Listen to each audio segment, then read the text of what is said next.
Press কাউন্সিলের chairman অবসরপ্রাপ্ত বিচারপতি মার্কন্ডে কাটজু তার এই যে সুচিন্তিত ইমেল, আমি কিন্তু শেষ থেকে শুরু করব। শেষ বাক্যে কাটজু কি বলছেন, but of late you seem to be increasingly intolerant and juridical which is only going to land you in big trouble।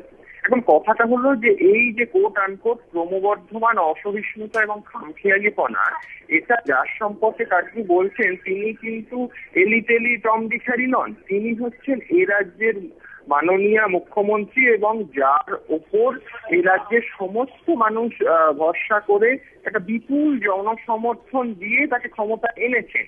সুতরাং তার এই অ্যাটিটিউড, এই কাটজু যেটা বলছেন সেটা যদি হয়, সেটা মাননীয় মুখ্যমন্ত্রী এবং শাসক দল এবং সেই সরকারের দুর্ভাগ্য না, দুর্ভাগ্য হচ্ছে বাংলার প্রতিটা মানুষের, এবং সেই দুর্ভাগ্যের নানা সূচক কিন্তু ইতিমধ্যেই দেখা যাচ্ছে। কার কার নাম করছেন কাটজু? শিলাদিত্য চৌধুরী, অম্বিকেশ মহাপাত্র, তানিয়া ভরদ্বাজ, দময়ন্তী সেন, যে ঘটনাগুলো এবিপি আনন্দে বারবার দিনের পর দিন আমাদের শো করতে বাধ্য হয়েছি আমরা, এবং সেখানে বলছেন যে তার ক্ষমা চাওয়া উচিত। ক্ষমা কি করে চাইবেন? শিলাদিত্য চৌধুরীকে মঞ্চের ওপর থেকে তিনি মাওবাদী তকমা এঁটে দিয়েছেন।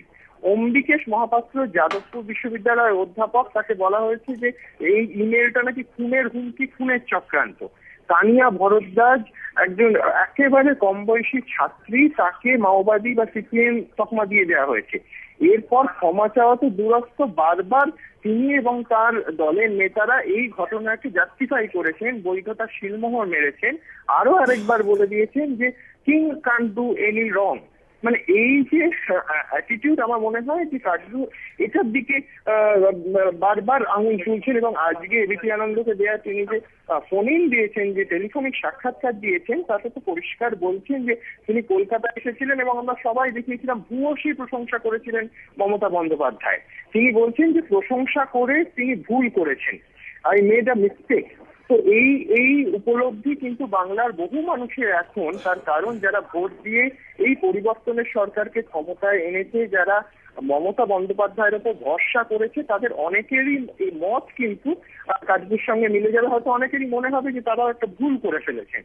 এই যে স্বৈরতান্ত্রিক আচরণ, যেটা ব্রিটিশ শাসকের আচরণের সঙ্গে তুলনা করেছেন কাটজু, এটা কিন্তু একটার পর একটা ঘটনার মাধ্যমে আমাদের সামনে আসছে।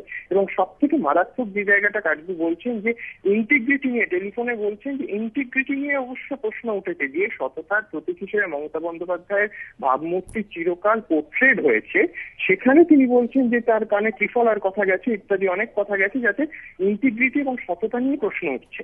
আমার মনে হয় যে খুব একটা উপযুক্ত সময়ে মুখ খুলেছেন কাটজু।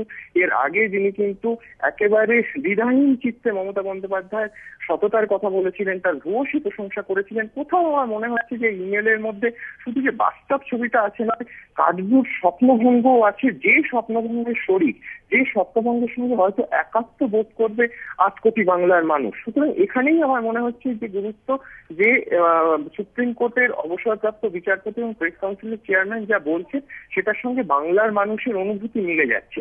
আমার মনে হয় যে রাজনৈতিক বা অন্য গুরুত্বের থেকে এই বাংলার সাধারণ মানুষের কথা ইমেলের মাধ্যমে বা ফোন ইনের মাধ্যমে কাটজু বললেন, এবং একটা সাম আপ করার চেষ্টা করলেন। পাশাপাশি কিন্তু এটাও বলার চেষ্টা করলেন যে একটা স্বৈরতান্ত্রিক প্রবণতা, দময়ন্তী সেনকে প্রায় নির্বাসনে পাঠিয়ে দেওয়া হয়েছে, তাকে কিন্তু সততার জন্য তিরস্কার শুধু না, সততার শাস্তি দেওয়া হলো। এই স্বৈরতান্ত্রিক প্রবণতার বিরুদ্ধে কাটজু নিজেই বলছেন, ইমেলেও বলছেন যে আমলা, পুলিশ, তার পরামর্শদাতা কেউ তার সামনে নাকি কথা বলতে সাহস পায় না। আমরা সেটা জানি না, কিন্তু আমরা এটুকু জানি যে কাটজু কথাটা শেষ পর্যন্ত বললেন এবং বিড়ালের গলায় ঘন্টিটা বাঁধলেন। সেই সতর্ক বার্তায় কোনো কাজ হবে কিনা সেটা কিন্তু আগামী দিনের সময় বলবে। তবে কাজ হলে বাংলার মানুষের লাভ, কাজ না হলে ক্ষতিটা শুধু মাননীয় মুখ্যমন্ত্রী এবং তার দলের নয়, ক্ষতিটা গোটা রাজ্যের সমস্ত মানুষের।